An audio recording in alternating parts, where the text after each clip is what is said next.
update sa ating taniman. Yan, papatapos na po, almost done na. Mamaya magbubungkal na po dyan. At ipagtatanim na natin, itatanim.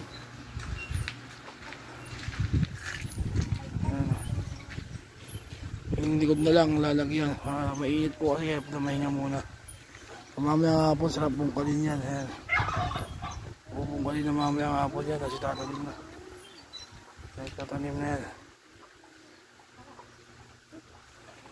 Ayan guys, update sa ating taniman. Kaya anong binanyan yung daming hayop dito. Papalakihin lang para hindi masira yung tanim. Kasi papasukin nila yan.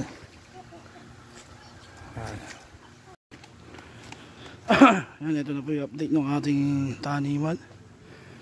Ayan, nandito na nga pala sa akin si Rina. Ayan si Katalbos. Ito nyo, haba yung bakod. Ayan si Katalbos, tatanim nyo na yung ibang talong. Ayan.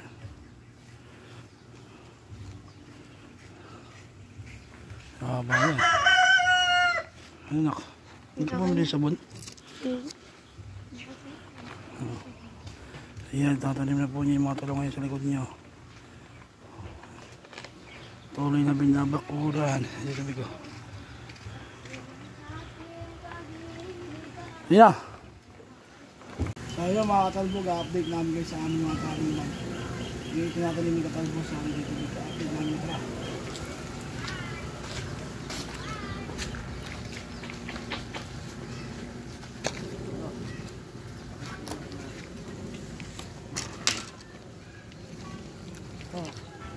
Ito mga katalbog.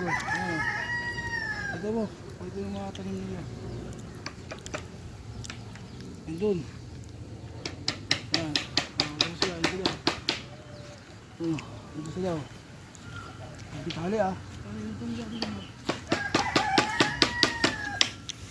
Sila katalbog. Ito tubig. Dito yan. Tataniman namin lahat yan.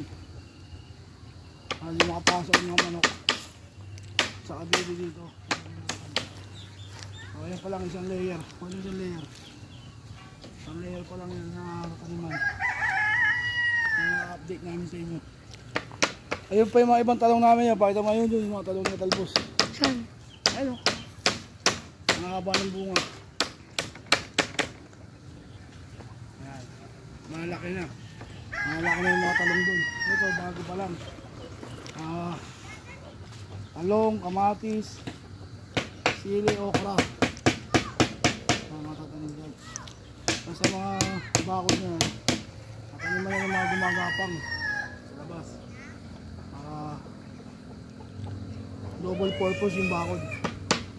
Kaya update namin ulit kayo pag nataniman na ng buo to. Salamat.